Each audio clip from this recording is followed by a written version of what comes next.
Victoria Ashworth stood in front of her large window. She looked down at the city lights below. Her penthouse apartment was on the top floor of the tallest building in Manhattan. Everything in her home was expensive. The furniture cost more than most people made in a year. The paintings on her walls were worth millions of dollars. Tonight was special. Victoria was having her yearly charity party. She did this every year because it made her look good. Rich people came to her party and gave money to help poor children. Victoria did not really care about the children. She just liked showing off. Her wealth. Victoria was 32 years old. She had built a computer company from nothing. Now she was worth $3 billion. She was very smart with business, but she was not good with people. Victoria thought most people were stupid. She thought they only wanted her money. The party guests were already arriving. Victoria could hear them talking and laughing downstairs in her main room. She had hired the best catering company in the city. There was expensive food and wine everywhere. A small band played soft music in the corner. Victoria put on her black dress. It cost $15,000. She looked at herself in the mirror. She was beautiful, but her eyes were cold. Victoria had learned not to trust anyone. When she was young, people pretended to like her to get her family's money. Now that she was rich herself, it was even worse. She walked downstairs to join her guests. About 50 people were there. They were all rich and important. There were other business owners, politicians, and famous people. Everyone smiled at Victoria when she entered the room. But she knew these smiles were fake. "Victoria, what a wonderful party," said Mrs. Henderson. She was the wife of a banker. Victoria knew Mrs. Henderson did not like her. But Mrs. Henderson always came to these parties anyway. "Thank you," Victoria said with a cold smile. She did not want to talk to Mrs. Henderson for long. Victoria walked around the room. She listened to people talking about their expensive cars and vacation homes. These conversations bored her. She had heard the same things many times before. Everyone was trying to impress everyone else. Near the kitchen door, Victoria saw a man in simple clothes. He was pushing a cleaning cart. This was strange. The cleaning people usually worked after the party was over. Victoria walked closer to get a better look. The man was about her age. He had dark hair and kind eyes. His clothes were old but clean. He worked quietly, picking up empty glasses and wiping tables. He did not look at the rich guests. He just did his job. Victoria was curious. She had never seen this cleaner before. Usually the same cleaning crew came to her building every week. This man was new. The man worked his way closer to the main room where the party was happening. Victoria watched him carefully. He moved with grace like a dancer. His hands were gentle when he picked up the expensive glasses. Victoria noticed something else about the man. When the band played, his head moved slightly with the music. He seemed to know the songs they were playing. This was interesting. Most cleaning people did not know classical music. The man stopped working for a moment.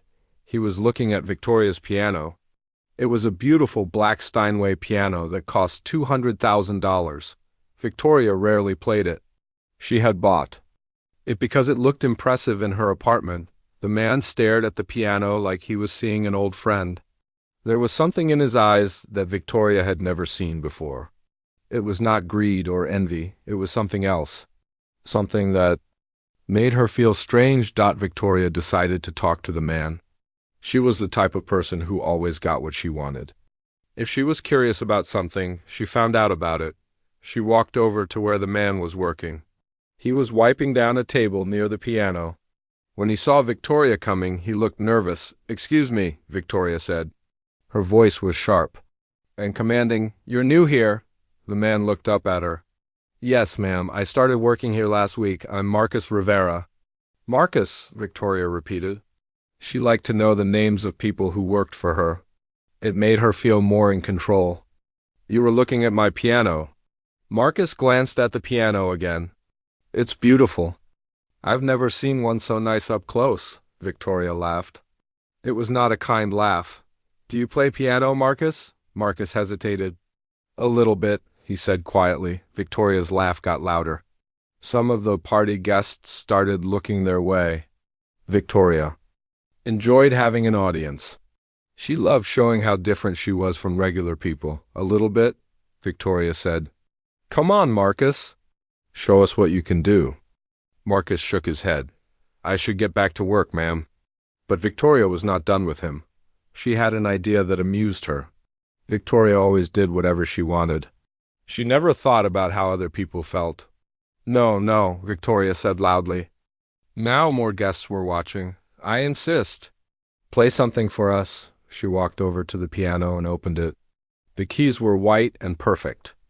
Victoria sat on the bench and played a few notes badly. She had taken piano lessons as a child but never practiced. See? It's not hard, Victoria said, standing up. Come on, Marcus. Play us a song. Marcus looked uncomfortable. He glanced around the room. All the rich people were staring at him now. Some were smiling like they thought this was funny. Others looked annoyed that a cleaning person was interrupting their party. Victoria was enjoying this. She felt powerful, making Marcus uncomfortable. This was the kind of thing she did when she was bored. She liked to remind people of their place in the world.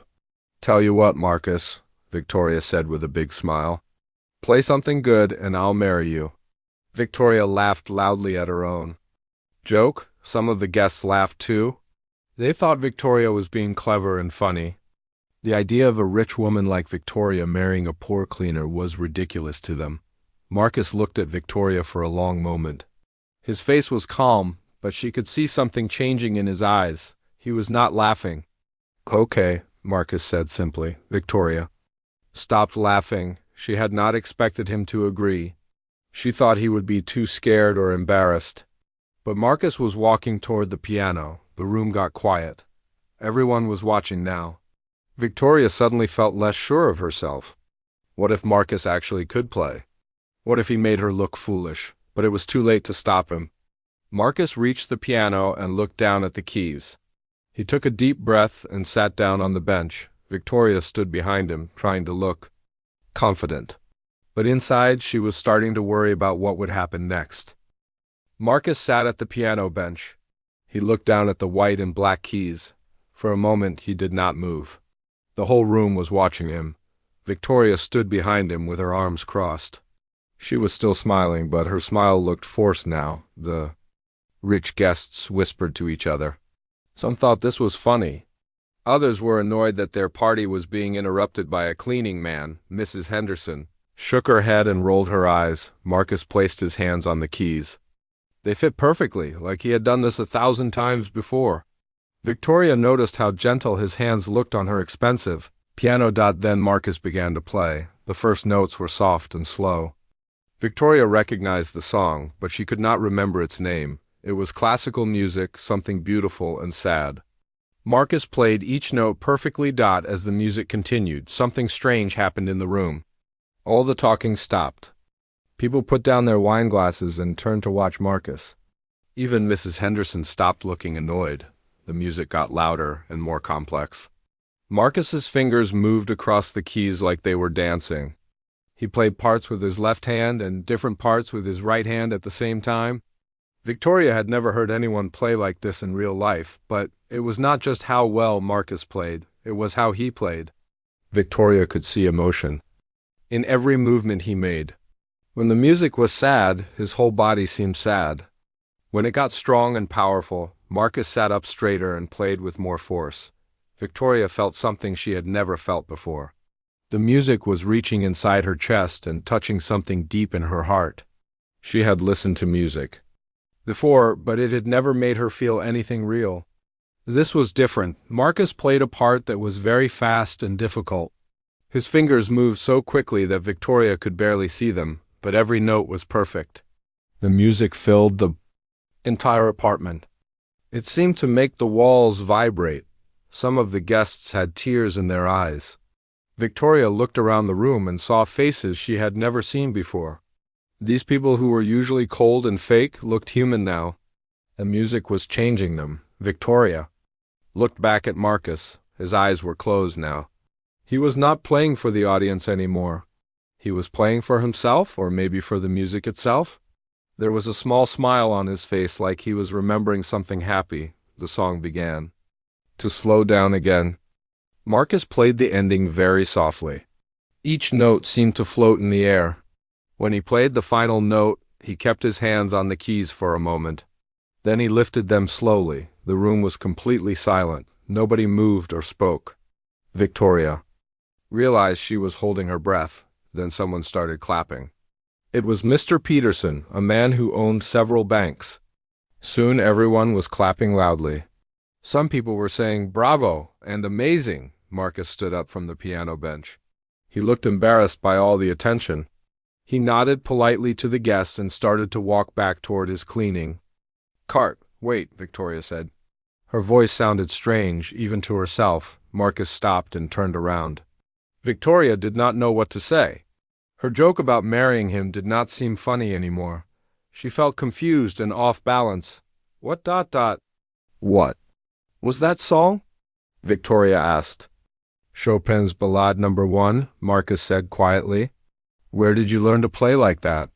Victoria's voice was barely a whisper. Marcus looked uncomfortable again. I took lessons when I was younger. Victoria wanted to ask more questions, but Marcus was already walking away. He went back to his cleaning cart and began working again. He acted like nothing special had happened, but something special had happened. Victoria could still feel the music inside her. It was like Marcus had opened a door in her heart that she did not know existed. The guests slowly started talking again. But they were different now. They talked about the music Marcus had played. They asked each other who he was and where he had learned to play. Victoria, who is that man? Asked Dr. Williams. He was a famous heart surgeon.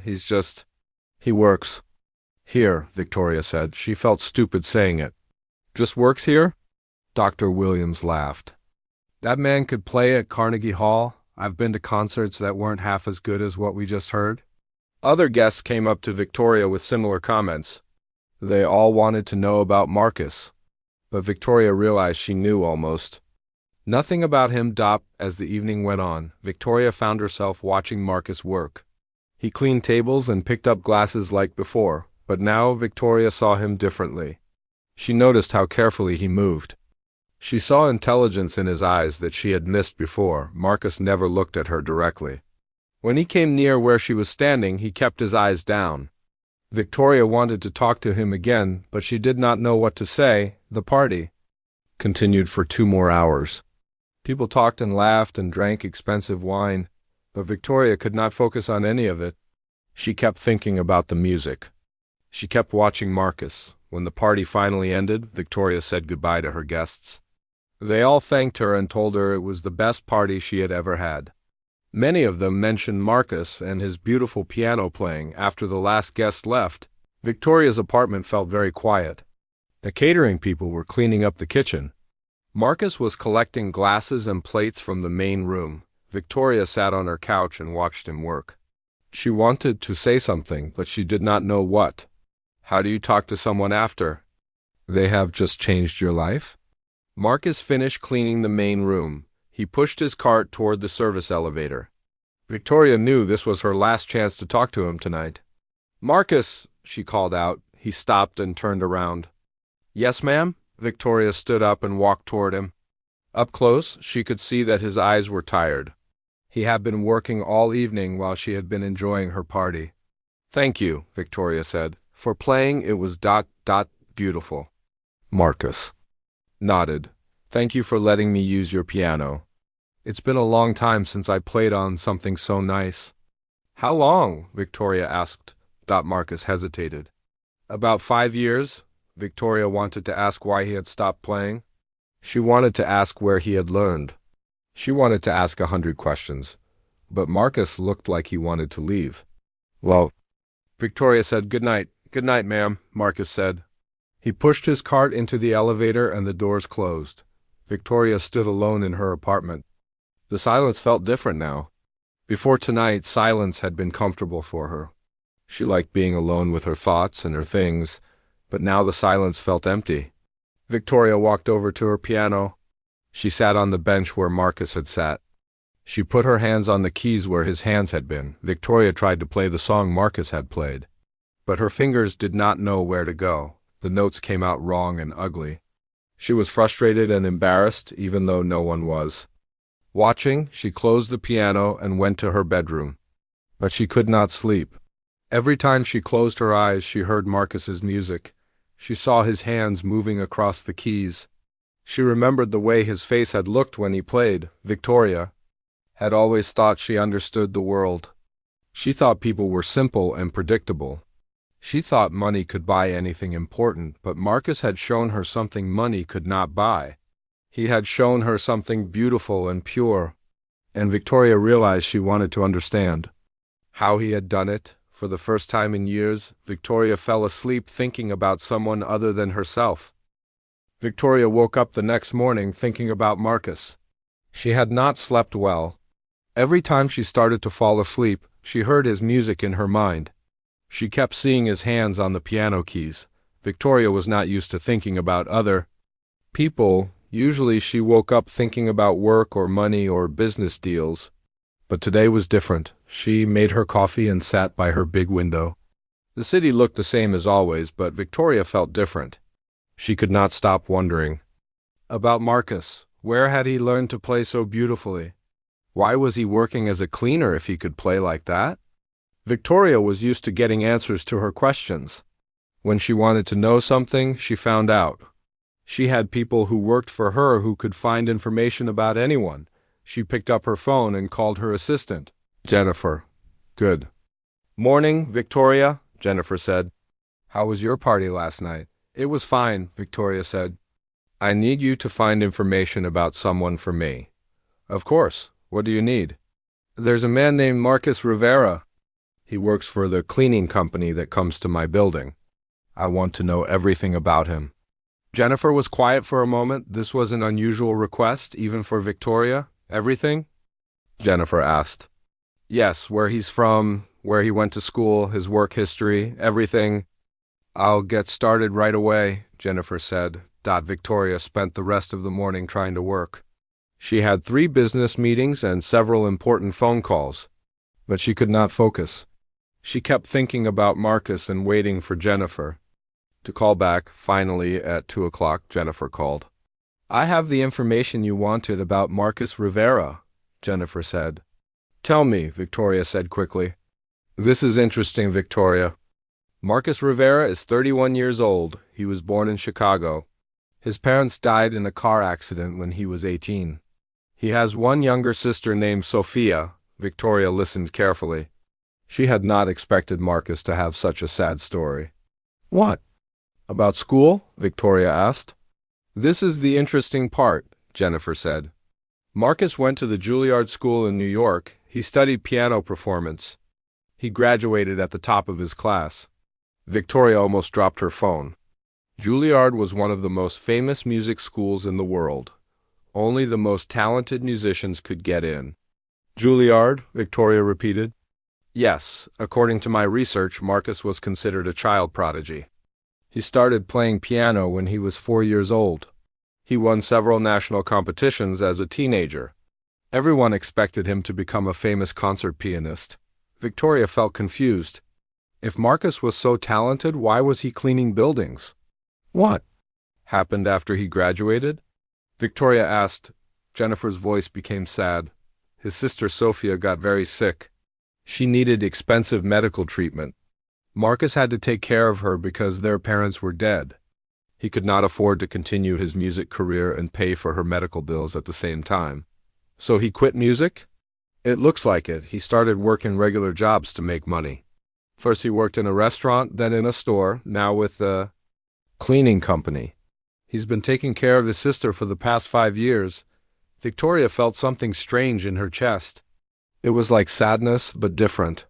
She had never felt anything like it before. Is his sister okay now? Victoria asked. She's alive, but she still needs expensive treatments. Marcus spends almost all his money on her medical care. Victoria hung up the phone and sat quietly in her office. She thought about Marcus playing piano last night. Now she understood why his music had been so full of emotion. He had given up his dreams to save his sister's life. Victoria had never given up anything for anyone. She had never had to choose between what she wanted and what someone else needed. She felt ashamed of how easy her life had been. That evening, Victoria found an excuse to stay late at her office. She knew the cleaning crew came to her building. At 8 o'clock, she wanted to see Marcus again. Victoria pretended to work while she waited. At exactly 8 o'clock, she heard the cleaning people arrive. She walked around her office building looking for Marcus. She found him on the 15th floor, cleaning the law offices. He was working alone, listening to music through small headphones. Victoria watched him for a moment before he noticed her. When Marcus saw Victoria, he quickly took off his headphones and stood up straight. "Miss Ashworth," he said, "I didn't expect to see you here so late." "I had some work to finish," Victoria lied. "How are you, Marcus?" "I'm fine, thank you." Marcus looked nervous. Victoria did not know how to have this conversation. She had never talked to an employee about personal things before. "Marcus," she said carefully, "I found out that you went to Juilliard." Marcus's face changed. He looked surprised and maybe a little angry. "How did you find that out?" he asked. Victoria felt embarrassed. She realized how wrong it was to investigate someone without their permission. "I was curious about you after last night," she said. "I wanted to understand how you could play so beautifully." Marcus was quiet for a long moment. Then he picked up his cleaning supplies and started to walk away. "Marcus, wait," Victoria called. He stopped but did not turn around. "I'm sorry," Victoria said. "I shouldn't have looked into your personal life without asking." Marcus turned around slowly. "Why did you do it?" Victoria thought about his question. Why had she done it? She was not sure she understood her own reasons. "I've never heard music like that before," Victoria said honestly. "It made me feel something I've never felt. I wanted to understand." "Understand what?" "How you could play with so much feeling. How you could make a room full of strangers cry with just music." Marcus looked at Victoria for a long time. She could see him thinking, trying to decide if he should trust her. "Music has always been the most important thing in my life," Marcus said finally. "When I play, I can express feelings that I can't say with words." "But you stopped playing professionally?" Marcus's face became sad. "I had to make a choice. My sister needed me." "Do you miss it?" "Every day," Marcus said quietly. Victoria felt that strange feeling in her chest again. She wanted to help Marcus somehow, but she did not know how. "Do you ever play anymore, besides last night?" Marcus shook his head. "I don't have a piano, and I work most nights." Victoria had an idea. It was crazy, but she could not stop herself from saying it. "You could use my piano," Victoria said quickly. "Sometimes." "When you're not working," Marcus looked surprised. "I couldn't do that." "Why not?" "Because you're my employer. Because we don't know each other. Because it wouldn't be appropriate." Victoria knew Marcus was right, but she also knew she wanted to hear him play again. "What if I wasn't there?" Victoria asked. "What if you came when I was out?" Marcus shook his head again. "I can't accept charity from you, Miss Ashworth." "It's not charity," Victoria said, even though she was not sure what it was. "Then what is it?" Victoria thought about this question. She did not have a good answer. "I don't know," she said honestly. "I just know that someone with your talent should be playing music." Marcus picked up his cleaning cart again. "I should get back to work." "Marcus," Victoria said as he started to walk away. "Will you think about it?" Marcus did not answer. He just pushed his cart down the hallway and disappeared around the corner. Victoria stood alone in the empty office building. She felt frustrated and confused. She was not used to people saying no to her.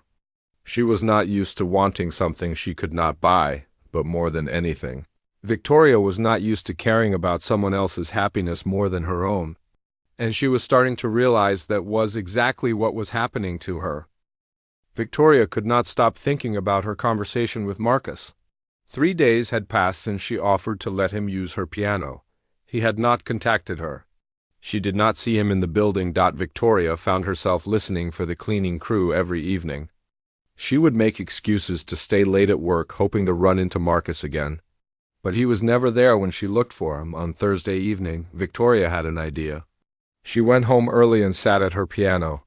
She opened the bench where she kept her old sheet music. Most of it was simple songs from when she was a child taking piano lessons.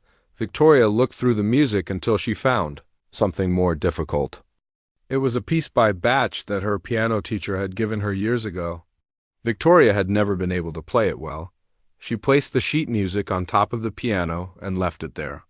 Maybe Marcus would see it if he ever came to her apartment too. The next morning, the sheet music was still exactly where Victoria had left it. Marcus had not been there. Victoria tried again. This time she left out a different piece of music. It was by Mozart, and it looked very difficult.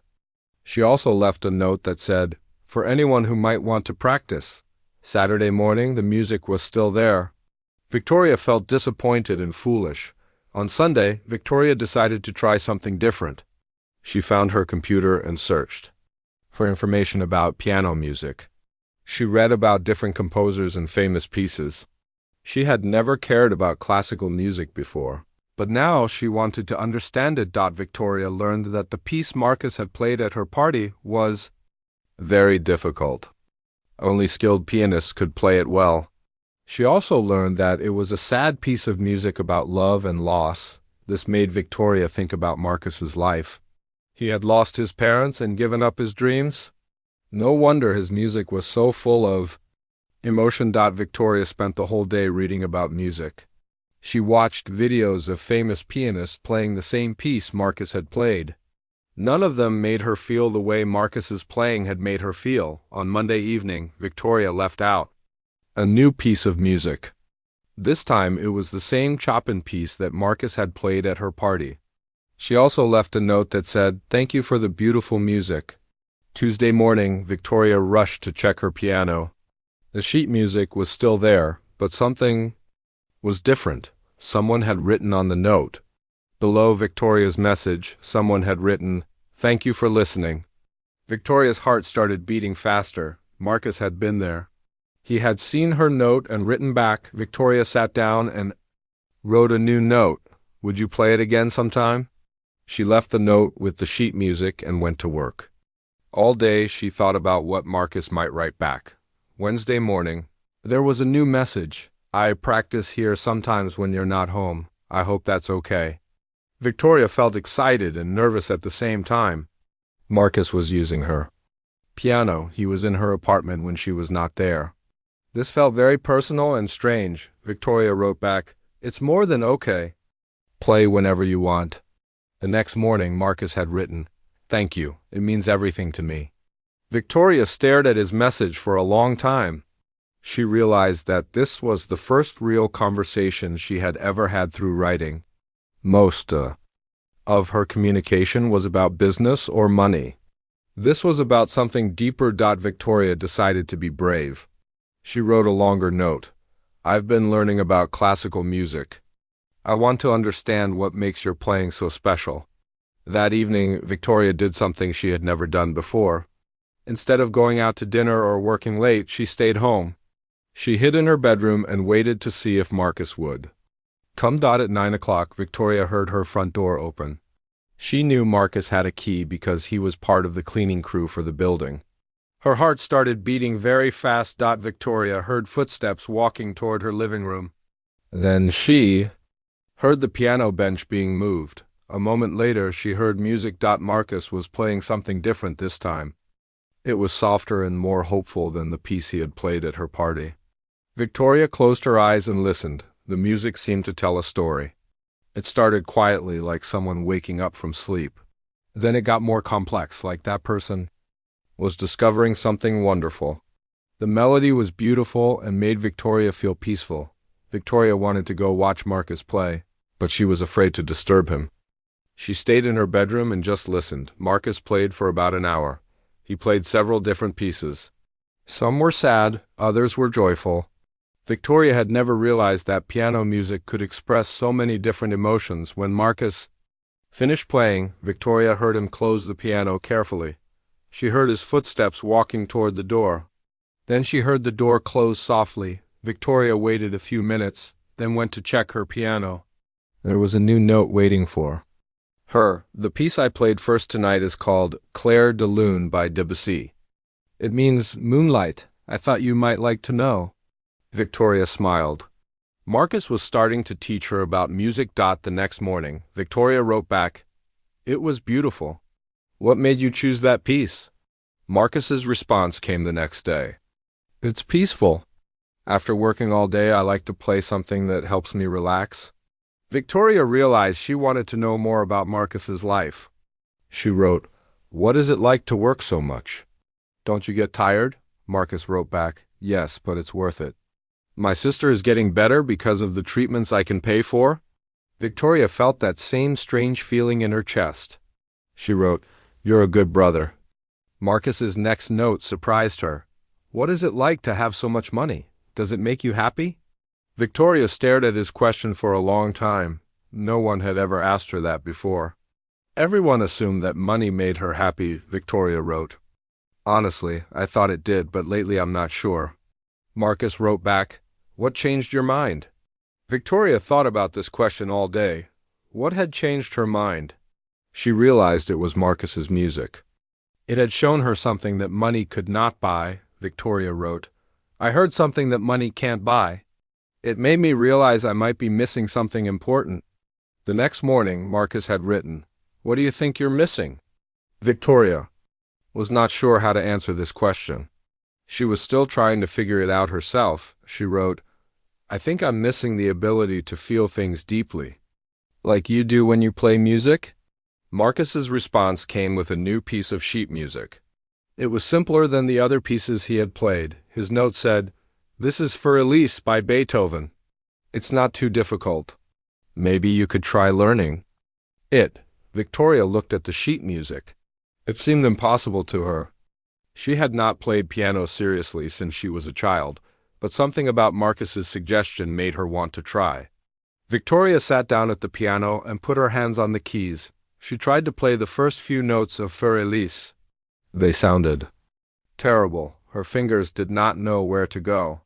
She felt frustrated and embarrassed, but Victoria did not give up. She tried again and again. Slowly, very slowly, she began to play the first line of the song. It took Victoria 2 hours to learn just the first part of Für Elise. Her fingers hurt and she felt tired, but she also felt something she had never felt before. She felt proud of herself for learning something that was not about business or money. She felt connected to the music and to Marcus in a new way. That night, Victoria left a note for Marcus. "I tried to play Für Elise. I'm terrible at it, but I want to keep practicing." Marcus's response the next morning made Victoria smile. "Everyone is terrible at first. The important thing is to keep trying. Music is patient. It will wait for you to learn." Victoria realized that Marcus was not just teaching her about music. He was teaching her about patience and practice and not giving up. For the first time in her adult life, Victoria was learning something that could not be bought or rushed. And she was learning it from someone who had every reason to be bitter about life, but instead chose to create something beautiful. Victoria had been practicing piano for 2 weeks. Every evening she came home and tried to play Für Elise. She was getting better, but it was still difficult. Her fingers were not used to moving in the right ways. Marcus continued to visit her apartment at night. He left encouraging notes about her practice and sometimes suggested easier pieces for her to try. Victoria had never worked so hard at something that was not related to making money. One Thursday evening, Victoria was practicing when she heard her front door open. She stopped playing immediately. Marcus was not supposed to come when she was home. Victoria heard footsteps in her hallway. She did not know what to do. Should she hide? Should she go talk to Marcus? Her heart was beating very fast. The footsteps stopped near the piano. Victoria heard Marcus sit down on the piano bench, but he did not start playing. Everything was quiet. Victoria waited for several minutes. Finally, she decided to go see what was happening. She walked quietly to her living room. Marcus was sitting at the piano, but his head was in his hands. Victoria could see that something was wrong. "Marcus?" Victoria said softly. Marcus looked up quickly. His eyes were red like he had been crying. "Miss Ashworth," Marcus said, standing up quickly. "I'm sorry. I didn't know you were home. I'll leave right away." "No, wait," Victoria said. "What's wrong? Are you okay?" Marcus looked like he wanted to run away. but something in Victoria's voice made him stop. "It's my sister," Marcus said quietly. "Sophia." Victoria felt worried. "Is she sick again?" "Worse," Marcus said. His voice was shaking. "The doctors say she needs a new surgery. A very expensive surgery, and my insurance won't pay for it." "How expensive?" Victoria asked. $50,000, Marcus said. "I don't have that kind of money. I've been saving everything I earn, but I only have about $8,000. Victoria felt angry at the unfairness of the situation. Marcus worked so hard and had already given up so much for his sister. What happens if she doesn't get the surgery? Victoria asked if Marcus could barely speak. She could die. Victoria's mind started working quickly. $50,000 was nothing to her. She spent more than that on clothes every year. She could solve Marcus's problem easily. "I'll pay for it," Victoria said immediately. Marcus looked shocked. "What? The surgery?" "I'll pay for your sister's surgery?" Marcus shook his head quickly. "No, absolutely not. Why not?" Victoria asked. "I have the money. It's not a problem for me." "Because I won't take charity," Marcus said firmly, "especially not from you." Victoria felt confused and hurt. "Why especially not from me?" Marcus stood up and walked toward the window. He was quiet for a long moment. "Because you investigated my life without asking," Marcus said. "Because you think money can solve everything. Because you don't understand what it's like to work for everything you have." Victoria felt like Marcus had slapped her. His words hurt because they were partly true. "I'm trying to help you," Victoria said. "No," Marcus said, turning around to face her. "You're trying to make yourself feel better. You feel guilty about having so much money when other people have nothing? So you want to throw money at my problems to make the guilt go away." Victoria felt angry now. "That's not true, isn't it?" Marcus asked. "You don't know anything about me or my sister. You just found out about our problems and immediately decided you could fix them with your checkbook." "What's wrong with wanting to help?" Victoria asked loudly. "Because it's not real help," Marcus said. "Real help comes from caring about someone, not from feeling sorry for them." Victoria felt tears starting in her eyes. She was not used to people talking to her this way. She was not used to people refusing her money. "I do care about you," Victoria said quietly. "No, you don't," Marcus said sadly. "You care about my music. You care about how I make you feel when I play, but you don't care about me as a person." Victoria wanted to argue with Marcus, but she could not find the words. Part of her was afraid he might be right. "You think you can buy me," Marcus continued. "First you want to buy my music by letting me use your piano. Now you want to buy my gratitude by paying for my sister's surgery." "That's not what I'm doing," Victoria said, but her voice sounded weak. "Then what are you doing?" Marcus asked. Victoria did not have a good answer. She had acted without thinking about Marcus's feelings. She had assumed he would be grateful for her help. "I just want to help Sophia," Victoria said. "Sophia doesn't need your pity," Marcus said. "She needs her brother to find a way to take care of her himself. But what if you can't?" Victoria asked. "What if there isn't enough time?" Marcus's face became very sad. "Then I'll have to live with that. But I won't be able to live with myself if I let a stranger pay for something this important." Victoria felt frustrated. "I'm not a stranger. We've been writing notes to each other. You've been teaching me about music. We've been exchanging a few words about piano music," Marcus said. "That doesn't make us friends." Victoria felt hurt by this comment. She had started to think of Marcus as more than just an employee. What would make us friends? Victoria asked. Marcus thought about this question. Friends know about each other's lives. They spend time together. They care about each other's feelings. "I want to know about your life," Victoria said. "No, you want to know about my music?" Marcus corrected her. "You've never asked me about anything else." Victoria realized Marcus was right. All their conversations had been about piano and classical music. "What should I have asked you?" Victoria said. "You could have asked about Sophia, what she's like, what makes her happy. You could have asked about my parents or my childhood or what I do when I'm not working." Victoria felt ashamed. She had been so focused on Marcus's talent that she had forgotten he was a real person with a whole life. "I'm sorry," Victoria said. "You're right. I don't know you very well." Marcus's voice became softer.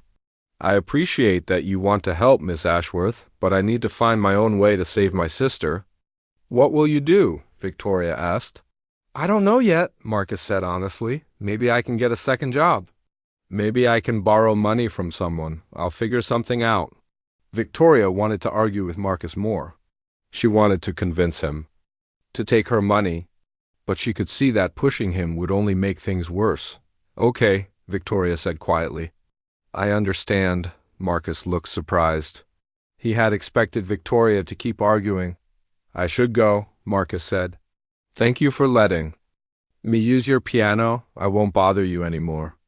"You're not bothering me," Victoria said quickly. "I like having you here. I like our notes." Marcus shook his head. "It's not appropriate. You're rich, and I'm poor.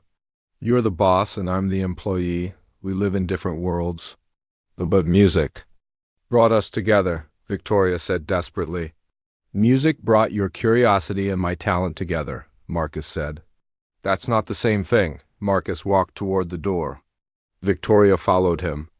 "Marcus," Victoria called as he reached for the door handle. He turned around.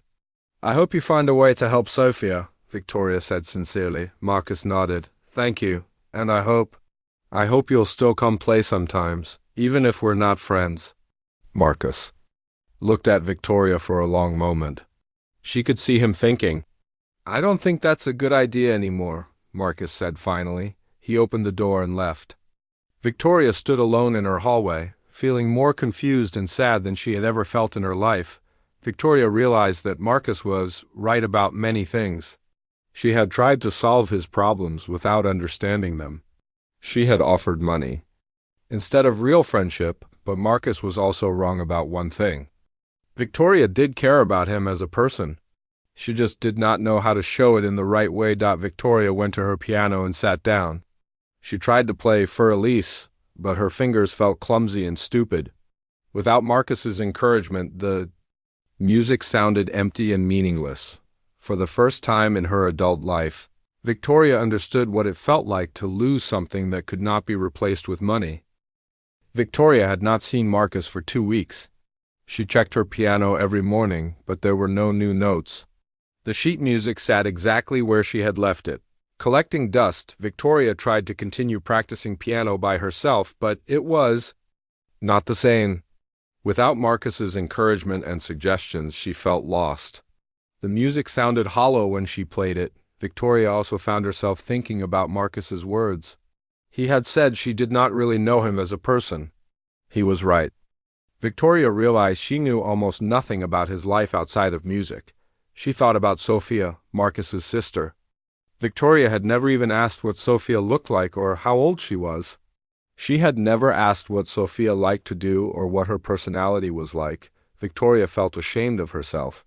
She had always thought she was a smart person, but she had been very stupid about understanding people. At work, Victoria found it hard to concentrate. She kept wondering if Marcus had found a way to pay for Sophia's surgery. She wondered if Sophia was getting sicker. Victoria's assistant Jennifer noticed that something was wrong. "Are you feeling okay?" Jennifer asked one afternoon. "You seem distracted lately." "I'm fine," Victoria lied, but Victoria was not fine. She felt restless and sad in a way she had never experienced before.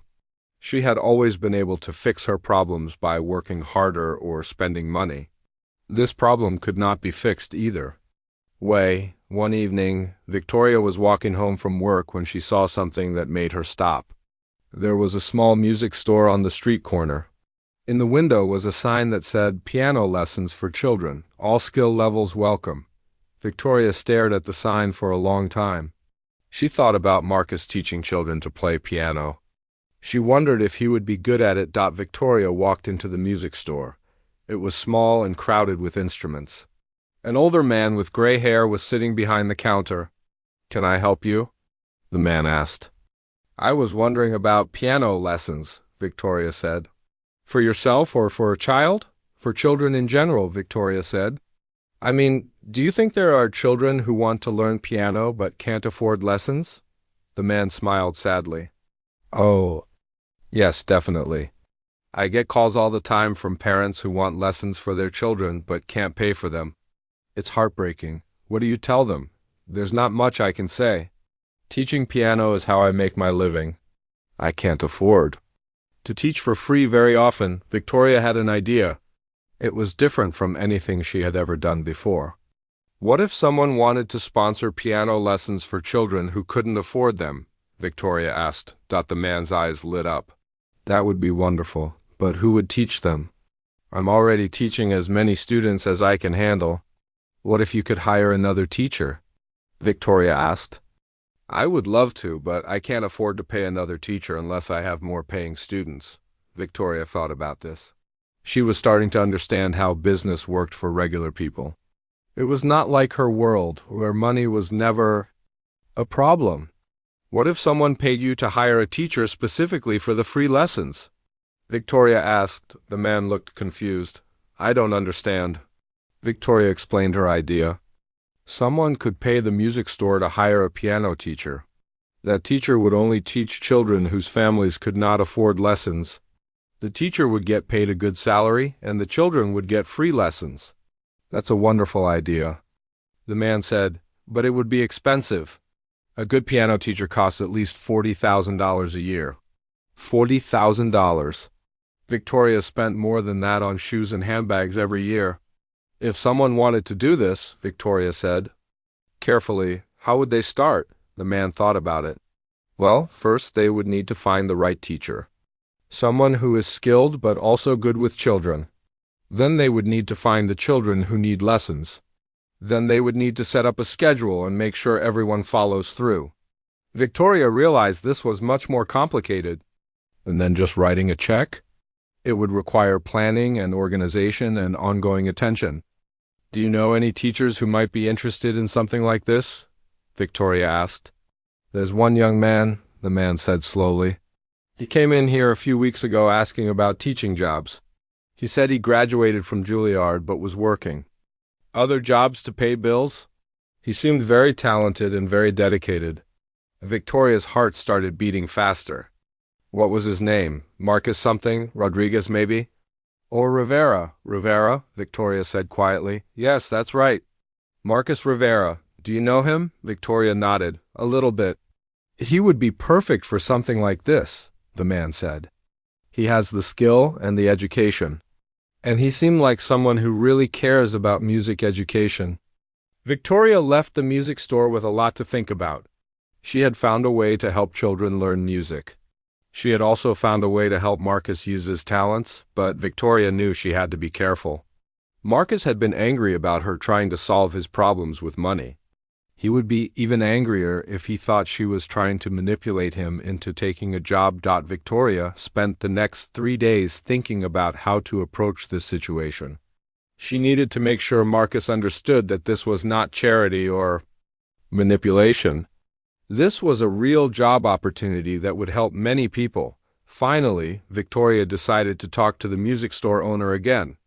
His name was Mr. Chun. I want to sponsor the children's piano program, Victoria told Mr. Chun. But there are some conditions. What conditions? Mr. Chun asked. First, the teacher has to be Marcus Rivera. Second, Marcus can't know that I'm paying for the program. Third, you have to offer him the job as if it was your own idea. Mr. Chun looked confused. Why don't you want him to know? Victoria tried to explain without going into too much detail about her relationship with Marcus. Marcus is very proud, Victoria said. If he knows I'm involved, he might not take the job.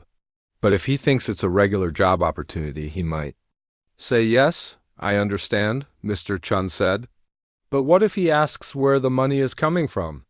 Tell him you got a grant from an anonymous donor who cares about music education. Mr. Chun agreed to Victoria's plan.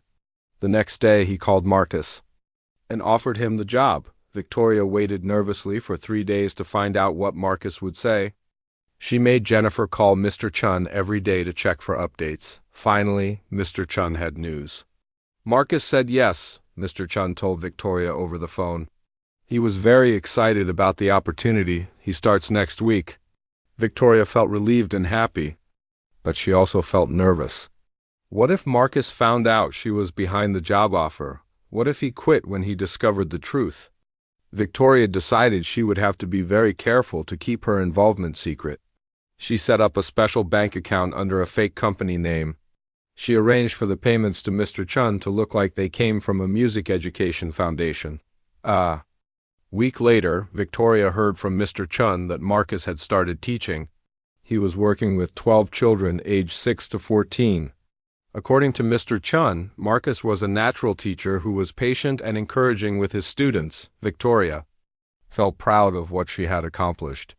She had found a way to help Marcus use his talents without making him feel like he was accepting charity, but Victoria still missed her conversations with Marcus. She missed reading his notes and hearing him play piano in her apartment. One evening, Victoria was walking past the music store when she saw Marcus through the window. He was teaching a young boy how to play piano. Marcus looked happy and relaxed in a way Victoria had never seen before. Victoria watched for a few minutes. She could see that Marcus was good at teaching. He showed the boy how to hold his hands correctly and encouraged him when he made mistakes. Victoria felt something warm in her chest. It was different from the sadness and confusion she had been feeling. It was satisfaction that came from helping someone else achieve their dreams, but Victoria also realized something else. Helping Marcus had made her happy, but it had not solved her own problems. She was still lonely. She still felt like something was missing from her life. Victoria understood now that Marcus had been right about friendship. Real friendship required more than just giving money or doing favors. It required knowing someone and caring about their happiness for its own sake. Victoria had learned how to help Marcus professionally. Now she needed to learn how to connect with him personally. But she was not sure if Marcus would ever give her that chance. Victoria had been watching Marcus teach at the music store for 3 weeks. She never went inside or tried to talk to him. She just walked by in the evenings and looked through the window. Marcus seemed happy in his new job. Victoria could see him smiling and laughing with his students. The children clearly liked him. They paid attention when he taught them and seemed excited about learning piano. Victoria felt good about helping create this opportunity for Marcus, but she also felt lonely. She missed having someone to share her interest in music. One Saturday morning, Victoria decided to do something she had never done before. She went to the public library and looked for books about piano music. The library was full of people Victoria had never noticed before. There were families with children, elderly people reading newspapers, and students doing homework. Victoria realized she had spent her whole life avoiding places like this. Victoria found the music section and picked out several books about classical piano music. She also found books about famous pianists and composers. As Victoria was checking out her books, she overheard 2 women talking. "My daughter would love to learn piano," one woman said, "but lessons are so expensive." "I know," the other woman said. "My son has been asking for music lessons for years, but we just can't afford them." Victoria thought about Marcus's students at the music store. She realized there were probably many more children who wanted to learn music but could not afford lessons. Victoria approached the 2 women. "Excuse me," she said. "I couldn't help overhearing. Are you looking for piano lessons for your children?" The women looked surprised.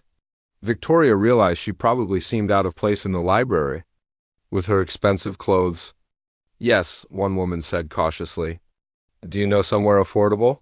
Victoria told them about the free program at Mr. Chun's music store. She explained that they were accepting new students who could not afford regular lessons. The women became very excited. They asked Victoria for more details about the program. "How do you know about this?" One woman asked. Victoria hesitated. She could not say she was paying for the program. "I heard about it from a friend," Victoria said. This was not exactly a lie. The women thanked Victoria and said they would call Mr. Ching right away. Victoria left the library feeling good about helping those families. But she also realized something important.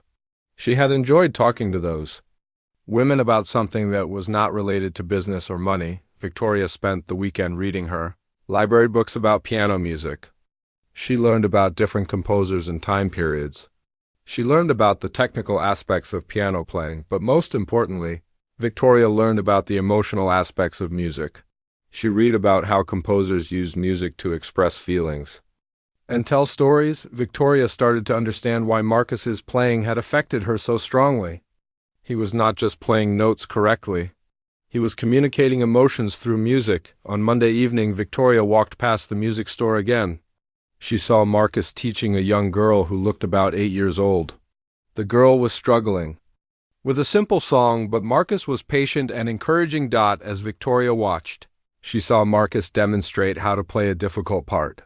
His hands moved gracefully across the keys, making the music sound effortless. Victoria felt the same feeling she had experienced at her party several weeks ago. Marcus's music still had the power to move her. Even when she was watching through a window, without thinking, Victoria walked into the music store. Mr. Shun was at the counter, and he looked up when Victoria entered.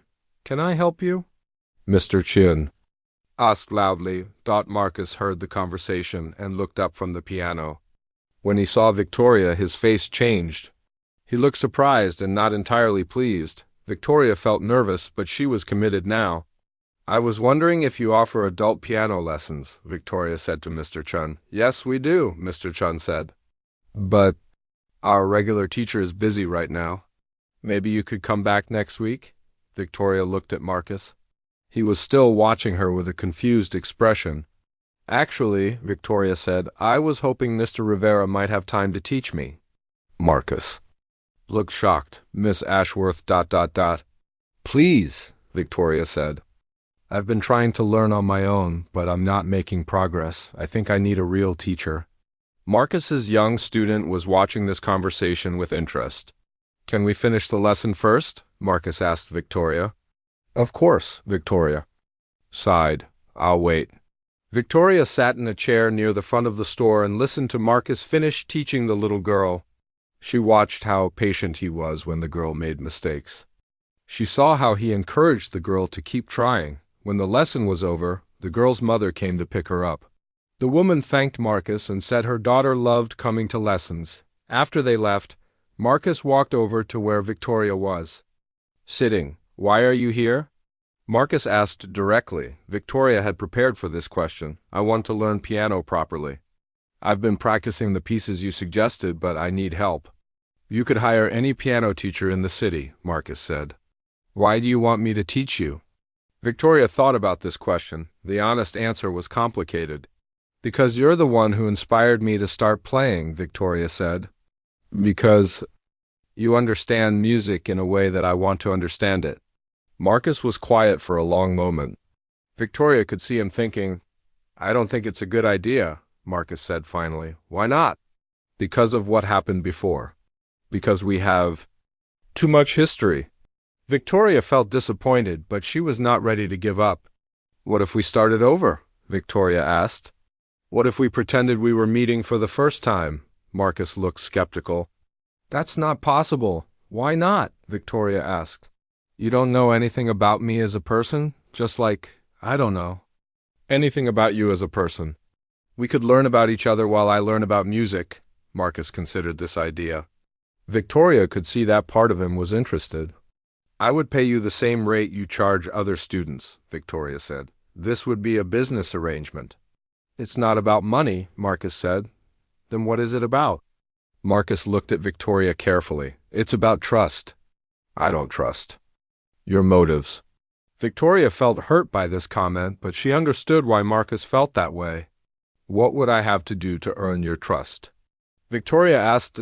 Marcus thought about this question for a long time. "You could start by telling me something real about yourself," Marcus said. "Something that has nothing to do with money or business." Victoria was surprised by this request. She was not used to talking about personal things. "What do you want to know?" Victoria asked. "What makes you happy?" Marcus asked. "Besides work and money." Victoria realized she did not have a good answer to this question. She had been so focused on building her business that she had not thought about happiness in a long time. "I don't know," Victoria said honestly. I used to think work made me happy, but lately I'm not sure. What changed? Marcus asked. Victoria looked at Marcus directly. Your music changed something for me. It made me realize I was missing something important in my life. What were you missing? Victoria struggled to find the right words. Beauty, emotion, the ability to feel things deeply. Marcus nodded slowly.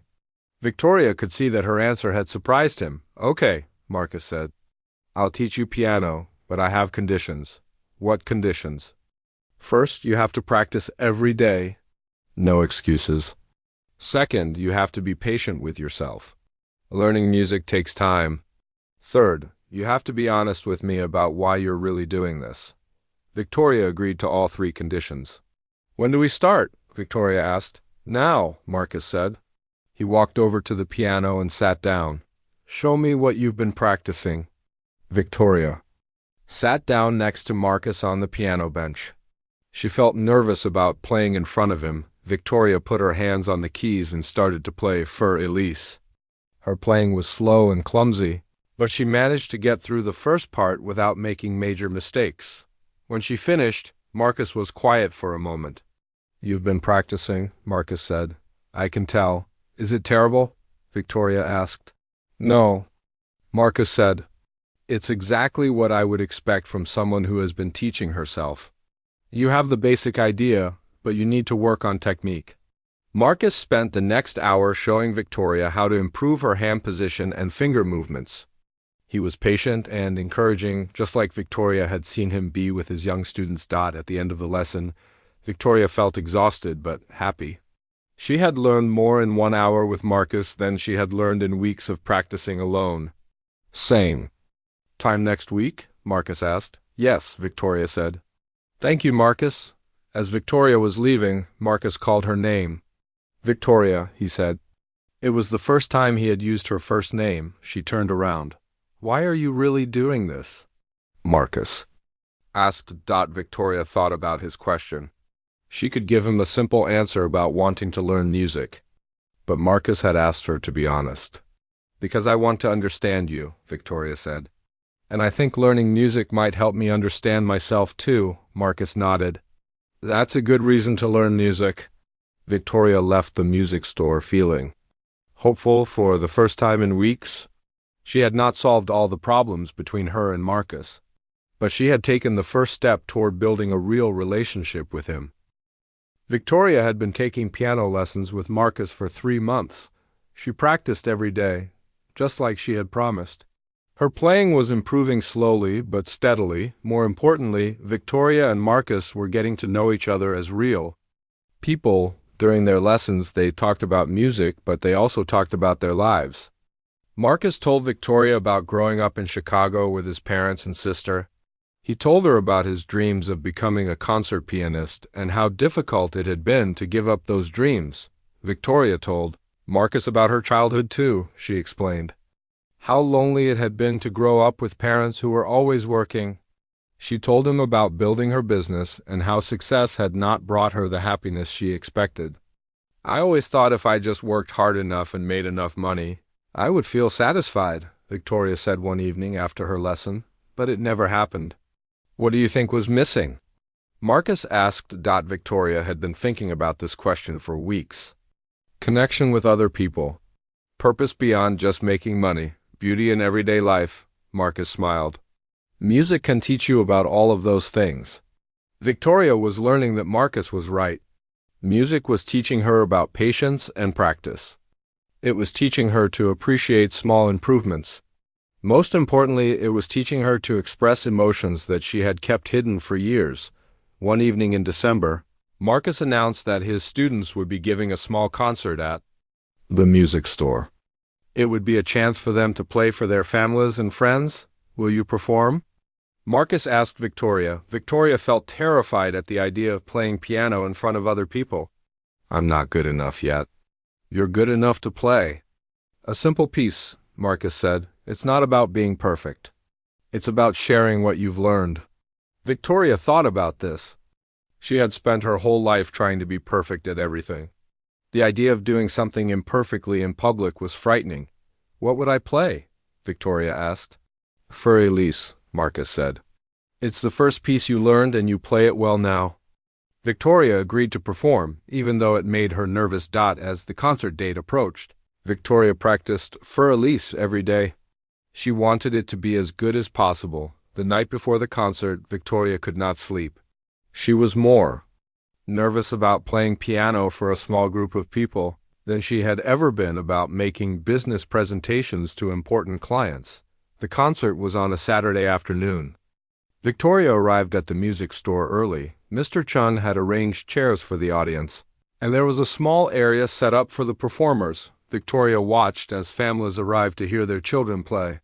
She saw the excitement on the children's faces and the pride on their parents' faces. Marcus's youngest student, a 6-year-old boy named Tommy, played first. He played Twinkle, Twinkle, Little Star with careful concentration. When he finished, everyone clapped loudly and Tommy grinned. With pride, one by one, the children performed. Some played simple songs, others played more complex pieces. All of them played with enthusiasm and joy. Victoria realized that none of the children played perfectly. They all made small mistakes, but no one seemed to care. The audience was focused on the effort and improvement each child had made. Finally, it was Victoria's turn. Marcus introduced her to the audience. Our last performer is Victoria, Marcus said. She started learning piano just 3 months ago. She's going to play For Elise by Beethoven. Victoria walked to the piano on shaking legs. She sat down and looked out at the audience. She saw the children who had just performed, their families, and Marcus standing to the side. Victoria put her hands on the keys and began to play. The first few notes came out clearly. Victoria tried to focus on the music instead of her nervousness. She remembered all the things Marcus had taught her about hand position and rhythm.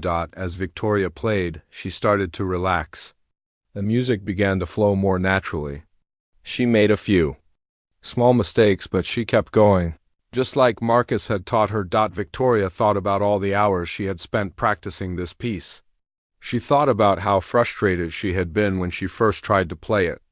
She thought about how patient Marcus had been in teaching her. Most of all, Victoria thought about how much her life had changed since that night when Marcus first played at her party. Music had opened up a part of herself that she never knew existed. When Victoria played the final notes of For Elise, the audience clapped enthusiastically. Victoria felt proud and happy in a way that was completely different from any business success she had ever achieved. After the concert, people came up to congratulate Victoria on her performance. The children were especially encouraging. You did really good for someone who just started, Tommy told her seriously. Victoria laughed. Thank you, Tommy. You played beautifully too. As the crowd began to leave, Victoria found herself alone with Marcus. How do you feel? Marcus asked. Scared, proud, happy, and exhausted all at the same time, Victoria said. Marcus smiled. That's exactly how you should feel after your first performance. Victoria looked around the music store. She saw the piano where she had been learning, the chairs where the audience had sat, and the faces of the children who had become her fellow students. Marcus, Victoria said, I have something to tell you. Marcus looked curious. What is it? Victoria had been thinking about this moment for weeks. She knew she had to tell Marcus the truth about the children's music program. I'm the anonymous donor, Victoria said. I'm the one paying for the free piano lessons.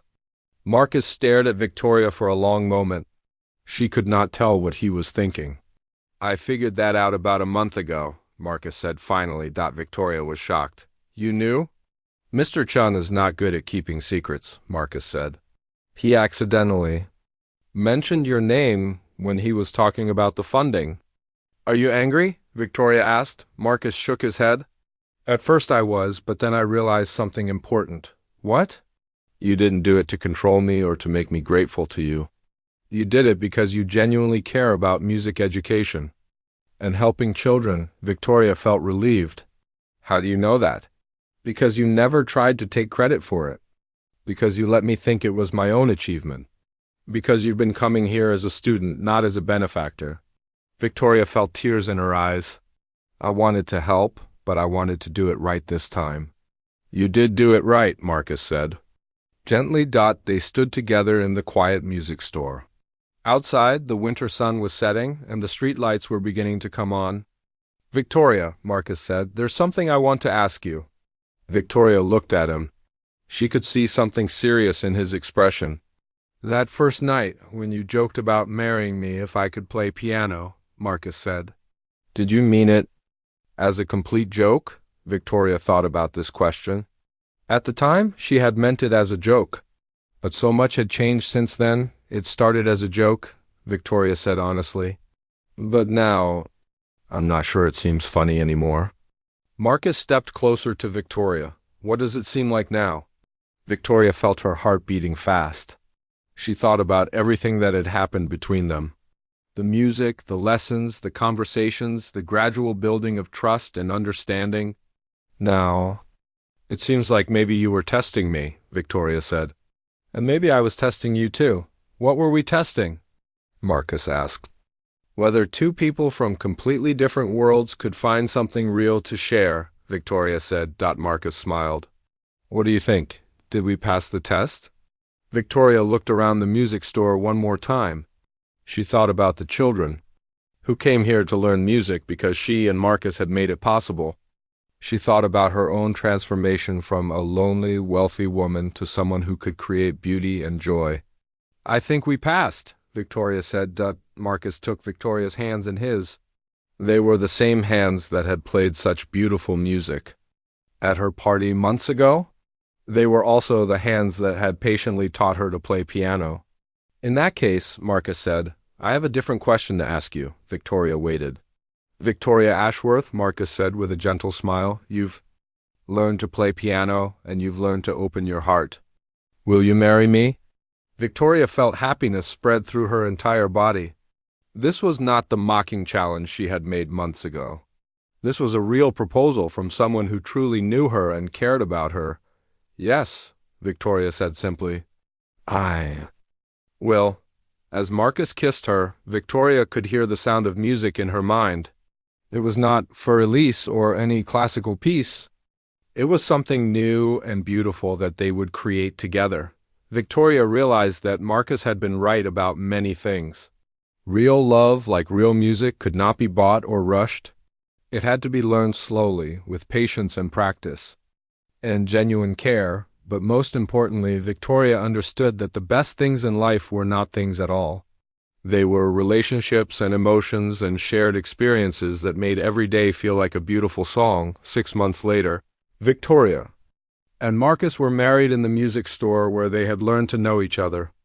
Their wedding music was played by Marcus's students, including Tommy, who had learned to play Wedding March especially for the occasion. Victoria had found something more valuable than all her money and business success combined. She had found love, purpose, and a partner who could help her create beauty in the world.